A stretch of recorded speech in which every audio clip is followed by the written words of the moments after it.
ఆంధ్రప్రదేశ్లో ఇప్పుడు కొత్త భయం పట్టుకుంది. నిన్నటి వరకు డెంగ్యూ, మలేరియా అంటే భయపడిన జనం ఇప్పుడు స్క్రబ్ టైఫస్ అనే పేరు వెంటే వణికిపోతున్నారు. పల్లెల నుంచి పట్టణాల వరకు చాప కింద నీరులా ఈ వ్యాధి విస్తరిస్తోంది.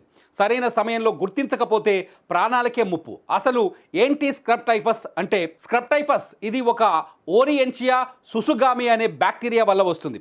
ఇది మన కంటికి కనిపించని చిగ్గర్మైట్స్ అంటే నల్లి జాతికి చెందిన కీటకాల ద్వారా మనుషులకు సోకుతుంది. ఇవి ఎక్కువగా పొదలు, గడ్డి పెరిగిన ప్రాంతాలు, అటవీ ప్రాంతాల్లో ఉంటాయి. ఈ కీటకం కుట్టినప్పుడు బ్యాక్టీరియా మన శరీరంలోకి ప్రవేశించి తీవ్రమైన జ్వరానికి దారితీస్తుంది. కీటకం కుట్టిన చోట సిగరెట్ అంటించినట్లుగా ఒక నల్లటి మచ్చ ఏర్పడుతుంది. ఇది ఈ వ్యాధి ప్రధాన లక్షణం. వారం దాటినా జ్వరం తగ్గకపోవడం, విపరీతమైన తలనొప్పి, కండరాల నొప్పులు, పొడి దగ్గు, కొన్నిసార్లు ఒంటిపై దద్దుర్లు రావటం కనిపిస్తాయి. నిర్లక్ష్యం చేస్తే కిడ్నీలు, ఊపిరితిత్తులు దెబ్బతినే ప్రమాదం ఉంది. స్క్రబ్ టైఫస్ బారిన పడిన వారికి సాధారణ యాంటీబయోటిక్స్తో వ్యాధి నయమయ్యే అవకాశం ఉంది. కానీ అవగాహన లేక సకాలంలో గుర్తించలేకపోవడంతో సమస్య వస్తుంది.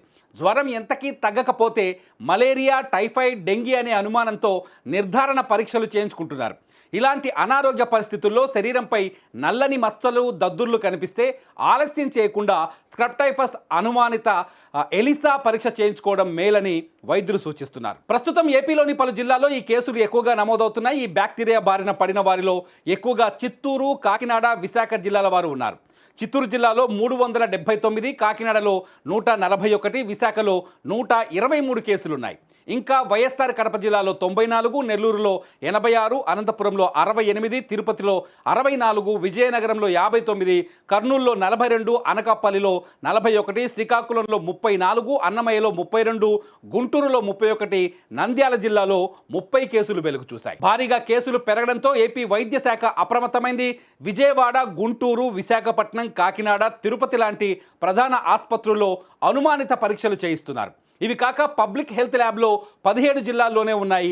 అనుమానిత కేసులు గ్రామీణ ప్రాంతాలు ఎక్కువగా రావడంతో ఆయా ప్రాంతాల్లో టెస్టులను పెంచాల్సిన అవసరం ఉంది. వర్షాలు కురిసిన తర్వాత పెరిగే పిచ్చి మొక్కలు, పొదలు ఈ కీటకాలకు ఆవాసాలు. పారిశుద్ధ్య లోపం, ఇంటి చుట్టూ చెత్తా చెదారం ఉండటం వల్ల ఇవి ఇళ్లలోకి చేరే ప్రమాదం ఉందని నిపుణులు సూచిస్తున్నారు.